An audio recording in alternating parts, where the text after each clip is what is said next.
And tempers flaring coast to coast, voters confronting their lawmakers. You are the most soulless piece of crap I've ever seen. That's your opinion. Soulless.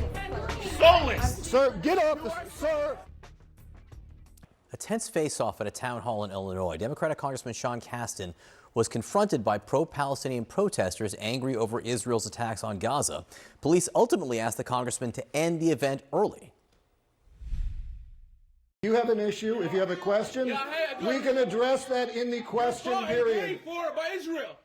You are bought and paid for by AIPAC. You believe that. You believe that. You believe that. It doesn't make it true. What have you done? Sir, we will have a question period.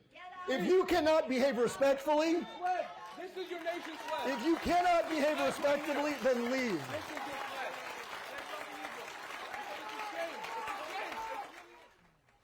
With us now is Democratic Congressman Sean Casten from Illinois. Congressman, good morning to you. What happened? Morning. Well, the whole thing just makes me sad. I've prided myself. I've been elected now for over 6 years in this job. I've done about a town hall a month on average. And since the Trump election, we've moved that to a town hall a week. So this is actually the fifth town hall that I've held since the election, driven by just huge concern that people have about the unlawfulness, the attacks on the Constitution. And that was what the room came to hear. Unfortunately, there were a small group of people who decided to get up and disrupt on an issue that they disagreed on, and it's in their rights. I mean, no politician wins 100% of the votes, but ultimately the police felt that there was a risk to public safety in continuing because there was so much disagreement, with some of the protesters in the room, and I defer to the police in making sure that people stay safe. So we had to end, which is unfortunate. You've been critical of some of your Republican colleagues who either have canceled town halls or not scheduled them or kept press out of them. You've called some of them cowards. Do you intend to continue to hold town halls? What are your plans now? We will absolutely continue to hold town halls. And I think there's a fundamental difference here that you've got, many of my colleagues who are either not inviting anybody who disagrees with them into the room, which, as you can tell, is not something that we do, or choosing not to have them at all.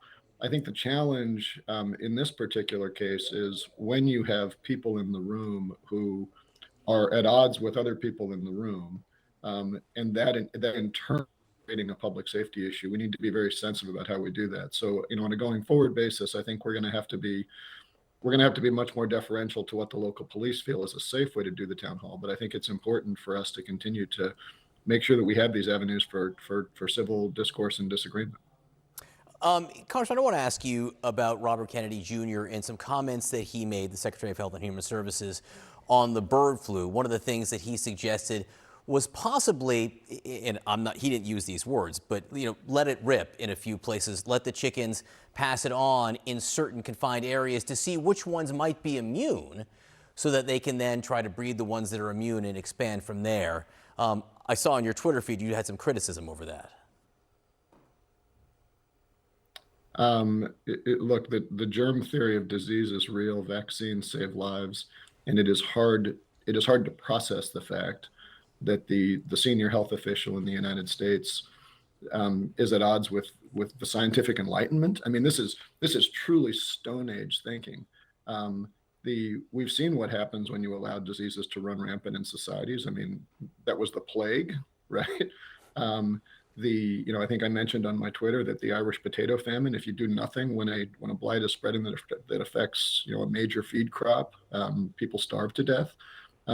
RFK Jr. is going to kill Americans. There's no nicer way to put that, and it is the most polite way that I can put this is I am violently angry at the Republican senators who knew everything about what he thought and confirmed him to that position anyway. And then one more question, admittedly based on what I saw on some of your Twitter feed this morning. You commented, Congressman Darrell Issa of California says he's going to nominate President Trump, for a Nobel Peace Prize. And you added him to a thread that you actually have that's titled Profiles in Sycophancy. What do you mean by that?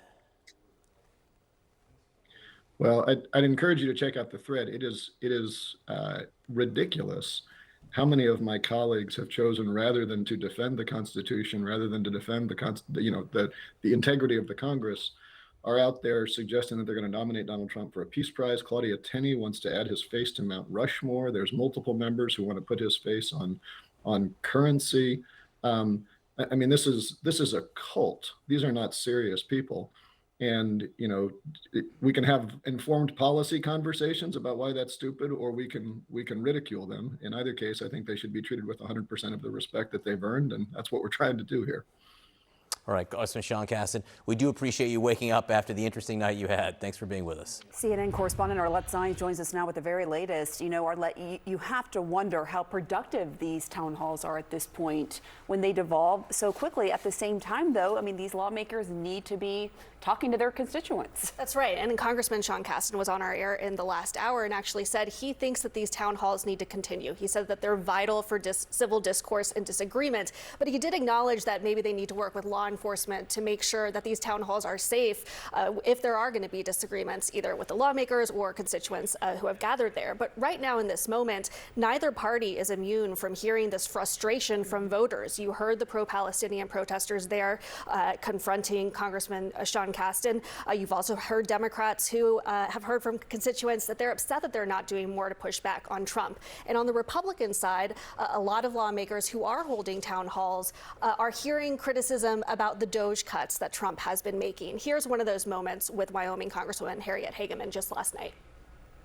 What DOGE is doing is it's the closest thing to it is the closest thing to zero-based budgeting that we've seen. Why would you be opposed to us looking on a line-by-line basis whenever you... From an immigrant from South Africa who wasn't elected! So that's just a sample of the voter frustration that these lawmakers are hearing. And of course, town halls have been a staple of American politics, especially in that first year into a new administration. So it's likely that there could be more of these moments coming up later today and in the weeks to come. Well, listen, and you do have to give credit to these lawmakers for continuing to go out in person and confront their constituents who are upset and have a lot of passion in this environment. Arlette Saenz, thank you so much. With us now, Matt Mowers, former Trump administration official, and Maria Cardona, CNN political commentator and Democratic strategist. I don't know if you guys could hear it, but in that Harriet Hageman town hall in Wyoming, you heard someone shout a bit about Elon Musk, something about South Africa, right, which is where he was born. And there's more of that apparently coming from some Democrats, including from Minnesota Governor Tim Walz, who brought it up this way at a town hall the other day. Listen. And there's nothing conservative about an unelected South African Nepo baby firing people at the VA. Why do you think we're hearing that combination there, Maria? I think it's because, John, the American people don't support what Elon Musk is doing. And in poll after poll and focus group after focus group, Elon Musk has been a target of voters' ire, not just Democrats, but independents and Republicans as well, because they see that the Trump administration has unleashed him to cause all of this chaos, to fire hundreds of thousands of Americans, to go in and steal our private data, to go in and make sure that his company gets all the government contracts worth billions of dollars while he's firing working class American families. And what we've seen is that the connection to connect Trump and Elon Musk and focus on what Elon Musk is doing as an unelected, unconfirmed, and frankly, unqualified person to do what supposedly he wants to do, which is get rid of waste, fraud, and abuse, when in fact what he's doing is essentially demolishing civil society. I think is something that Democrats are going to be able to use to their advantage going into the 2026 midterm elections.